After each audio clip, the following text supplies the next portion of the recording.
যদি গৌর না হইতো তবে কি হইতো, কেমনে ধরিতাম এই দেহ, রাধার মহিমা প্রেম রসসীমা জগতে জানাতো কি। আসলে আমরা এই রাধারানীর মহিমাকে জানতে পেরেছি একমাত্র চৈতন্য মহাপ্রভুর কারণে। আর সেই চৈতন্য মহাপ্রভুর বিশেষ কৃপাধন্য হলো ছিল প্রভুপাদ। তিনি আরও সরল ভাষায় এই রাধারানীর মহিমাকে প্রকাশ করেছে।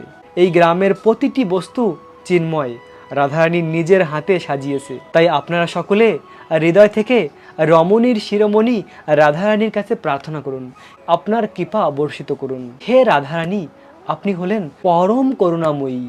আপনার কৃপা বিনা আমরা কখনোই কৃষ্ণ ভক্তির অগ্রসর প্রাপ্ত হতে পারি না। তাই আপনার কৃপা প্রার্থনা করি। হে রাধারানী, আপনার অথই সাগর সমুদ্র কৃপার এক বিন্দু যদি আমরা প্রাপ্ত হই, তাহলে আমাদের এই দুর্লভ মনুষ্য জন্ম সার্থক হবে।